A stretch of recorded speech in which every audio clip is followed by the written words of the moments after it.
So hello students, most welcome to the Thorax YouTube channel. आज हम start करने वाले हैं lecture number 5 of animal kingdom chapter. चलिए बिना टाइम वेस्ट के स्टार्ट करते हैं इस लेक्चर को। बेसिकली तो जैसा कि आपने पढ़ ही लिया था लेक्चर नंबर 4 के अंदर, हम पढ़ रहे थे phylum of the animal kingdom. हमने पोरीफेरा डिस्कस किया, सिलेंड्रेटा डिस्कस किया, टिनोफोरा डिस्कस किया, प्लेंटी हेलमिंथीज भी डिस्कस कर लिया। आज उसके बाद एस के हेलमिंथीज को हम स्टार्ट करने वाले हैं बेसिकली। तो सबसे पहले हमारी हेडिंग है भाई फाइलम एस के हेलमिंथीज। देखो ये जो वर्ड है हेलमिंथीज, ये डिनोट ही करता है आपकी वर्म को। जैसा कि हमने प्लेंटी हेलमिंथीज में पढ़ा था कि प्लेट जैसे चपटे चपटे वर्म वहां पे आते हैं, कीड़े वहां पे आते हैं, उसी प्रकार यहाँ पर एसके टाइप के यानी कि गोल राउंड वर्म आते हैं, इसलिए इसको राउंड वर्म भी बोलते हैं भाई। तो आप लाइनें पढ़ सकते हो, वर्ड बाय वर्ड एक लाइन पढ़ सकते हो भाई।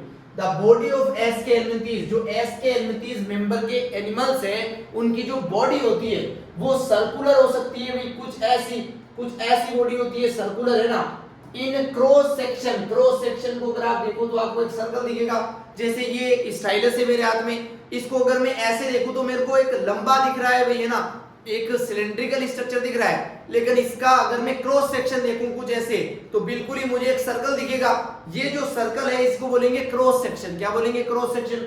तो इस एनिमल की बॉडी को जब आप क्रॉस सेक्शन से देखोगे तो आपको केवल एक सर्कल दिखेगा, कुछ इस स्टाइलस की तरह। इसलिए राउंड लिखा गया है, सर्कुलर लिखा गया है भाई, समझ सकते हैं। इसलिए इस पूरे ग्रुप को क्या बोलते हैं? राउंड वर्म भी बोलते हैं बेसिकली।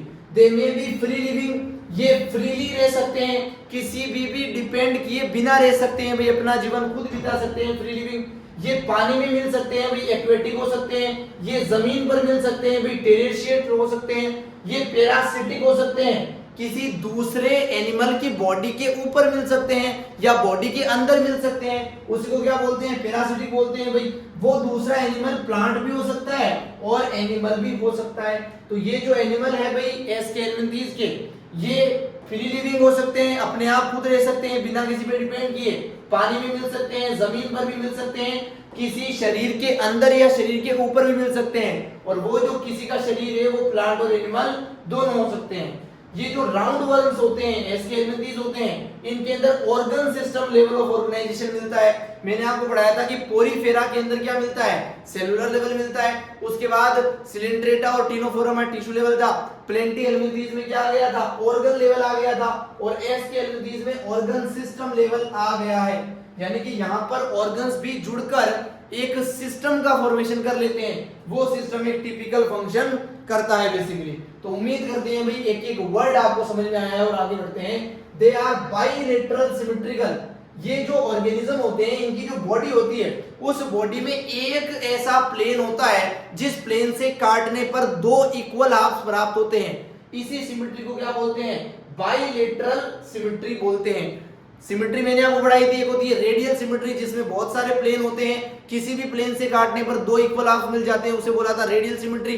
कुछ ऑर्गेनिज्म, कुछ एनिमल एसिमेट्रिकल थे, उनके अंदर कोई प्लेन ही नहीं था जिससे उनको दो इक्वल हाफ में काटा जा सके। यहाँ पर एक प्लेन होता है जिससे दो बराबर भाग में मिल जाते हैं, दो इक्वल हाफ मिल जाते हैं, इसलिए इसे बोलते हैं बाइलेटरल सिमेट्रिकल। ये जो है वो ट्रिप्लोब्लास्टिक होते हैं भाई। ट्रिप्लो का मतलब ही तीन होता है। यहाँ पे तीनों जर्म लेयर जो मिलती है, एक होती है एंडोडर्म, एक होती है एक्टोडर्म, और एक क्या होती है? मेसोडर्म होती है। यहाँ पर तीनों जर्म लेयर जो है वो प्रेजेंट होती है, तीनों के तीनों मिलती है बेसिकली। ये जो एनिमल होते हैं ये सूडो सिलोमेट होते हैं भाई। सिलोमेट मेसोडर्म के अंदर जो बंद हुई जगह है उसे बोलते हैं। मेसोडर्म एक परत है बेसिकली, उस परत के बीच में जो जगह है, बीच में जो स्पेस है, उसे क्या बोलते हैं? सिलोम बोलते हैं। इन ऑर्गेनिज्म के अंदर, इन एनिमल्स के अंदर वो जगह टूटी फूटी होती है, यानी कि मेसोडर्म टूटी फूटी उस जगह को बना पाती है, इसलिए सूडो सिलोमेट कंडीशन यहाँ पे मिलती है भाई।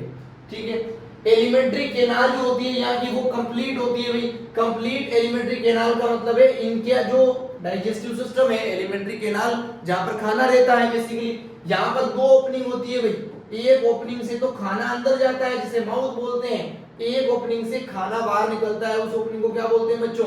एनस बोलते हैं। तो यहाँ की जो एलिमेंट्री कैनाल है उसके अंदर दो पोर मिलते हैं भाई, माउथ और एनस, इसीलिए ये क्या है? कंप्लीट एलिमेंट्री कैनाल है।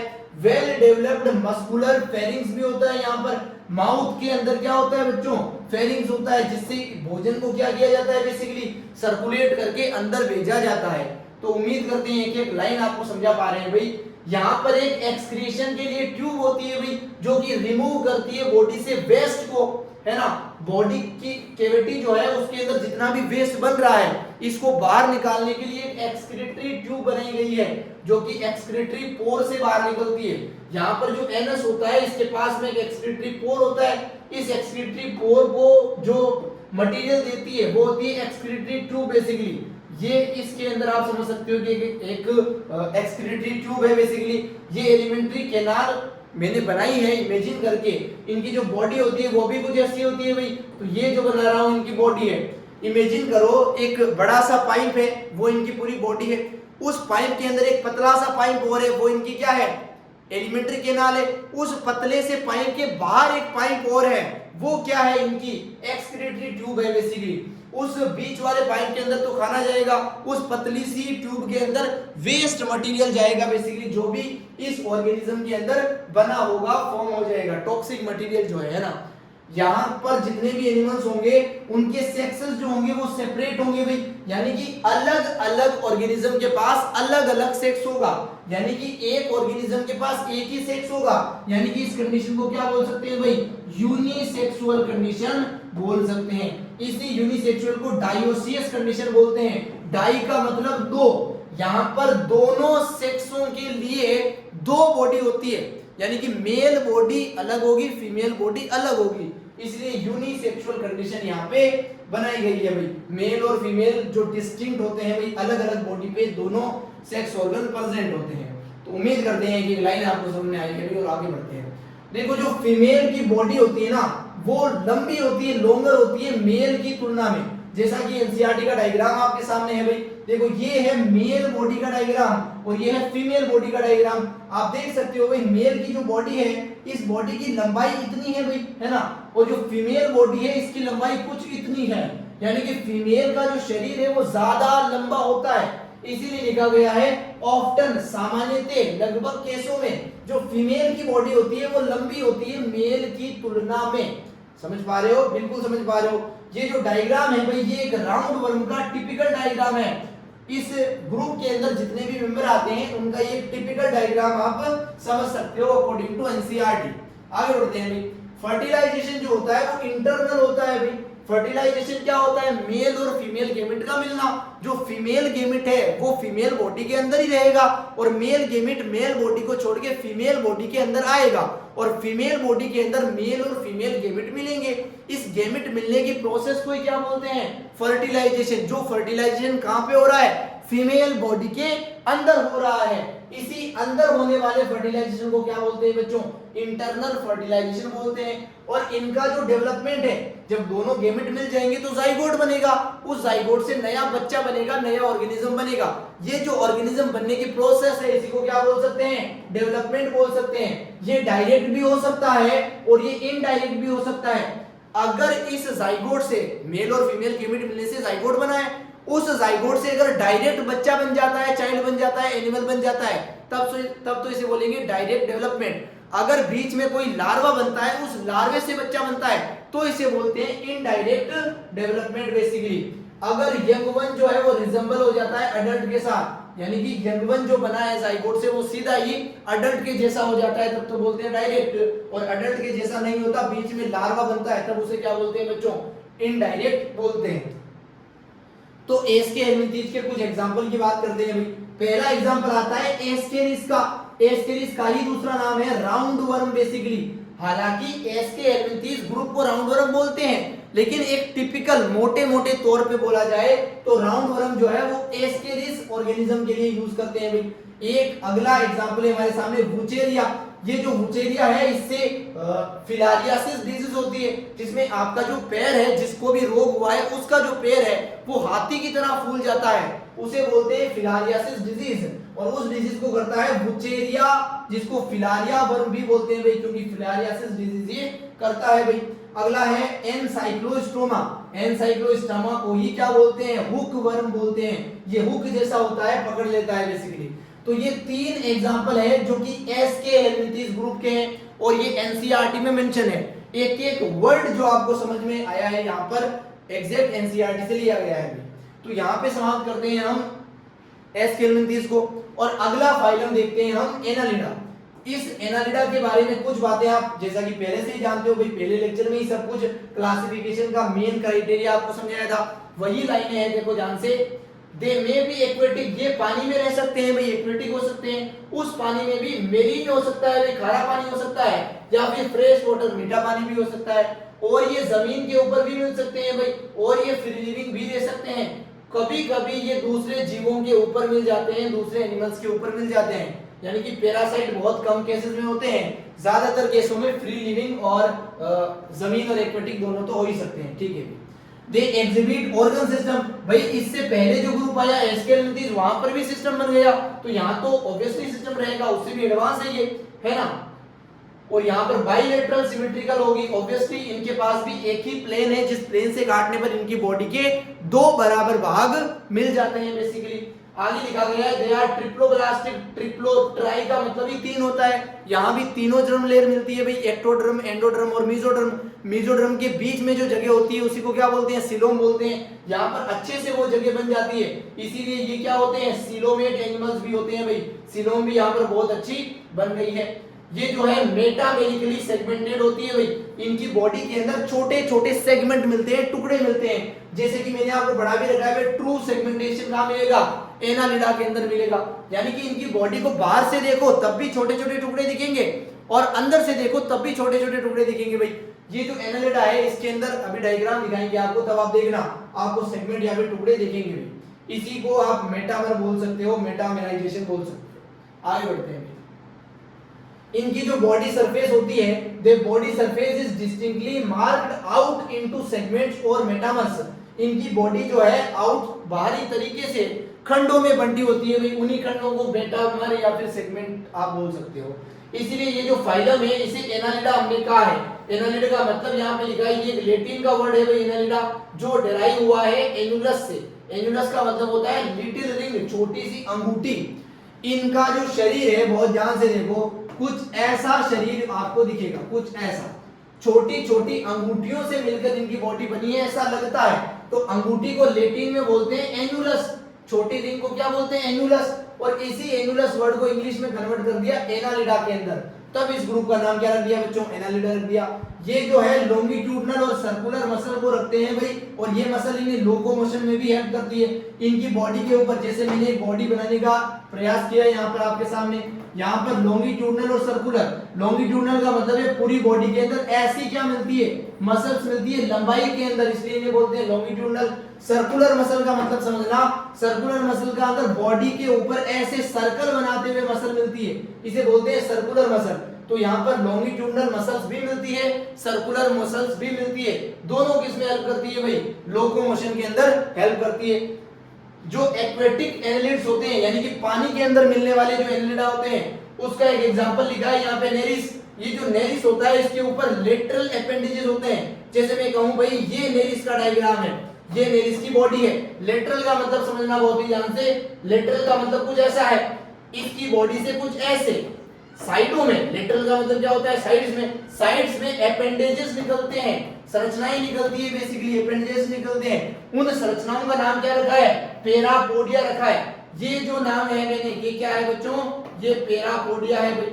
ये किसका डायग्राम है, रेड कलर से, ये नेरिस का डायग्राम है। नेरिस के डायग्राम में ये पीले वाले क्या है, पेरापोडिया है। ये पेरापोडिया क्या करते हैं, स्विमिंग करते हैं। जैसे हम हाथों से तैरते हैं, उसी प्रकार ये जो नेरिस है वो किससे तैरता है, पेरापोडिया से तैरता है। उम्मीद करते हैं भाई एक एक वर्ड आपको समझा पाए हैं। और आगे बढ़ते हैं। बेसिकली एक क्लोज्ड सर्कुलर सिस्टम यहाँ पे मिलता है भाई, यहाँ पर सिस्टम बन चुका है बेसिकली, तो क्लोज टाइप का सर्कुलर सिस्टम है। यहाँ पर जो नेफ्रिडिया होता है, नेफ्रिडिया क्या होता है अभी समझाता हूँ, सिंगुलर उसका वर्ड हो जाएगा नेफ्रिडियम। वो हेल्प करता है ओस्मो रेगुलेशन में और एक्सक्रीशन के अंदर। जैसे हमारी बॉडी के अंदर किडनी होती है जो कि ओस्मो रेगुलेशन और एक्सक्रीशन का काम करती है बेसिकली, इन छोटे छोटे ऑर्गेनिज्म के अंदर नेफ्रिडिया होता है भाई। इस नेफ्रिडिया को आप पुरानी टाइप की, प्रिमिटिव टाइप की किडनी भी बोल सकते हो भाई। नेफ्रिडिया है, सिंगुलर टर्म क्या होता है, नेफ्रिडियम होता है। समझ सकते हैं, बिल्कुल समझ सकते हैं। इनका जो न्यूरल सिस्टम होता है, जो नर्वस सिस्टम होता है, उनके अंदर पेड़ यानी कि दो क्या होते हैं भाई, गेंगलिया होते हैं। इनके सिस्टम के अंदर दो क्या होते हैं भाई, गेंगलिया होते हैं। सिंगुलर होता है गेंगलियन, दो को क्या बोल रहे हैं, गेंगलिया बोल रहे हैं भाई, जो कि कनेक्टेड होते हैं लेटरल नर्व से। जैसे ये दोनों गेंगलिया की तरह आप इमेजिन करो, इनको जोड़ती कौन है भाई, लेटरल नर्व जोड़ती है बेसिकली, लेटरल नर्व में जोड़ दिया है भाई to a double ventral nerve cord, ventral nerve cord के थ्रू जोड़ती है। तो इनके बीच में आप वेंट्रल नर्व कोड भी बना सकते हो, ये क्या है, वेंट्रल नर्व कोड है।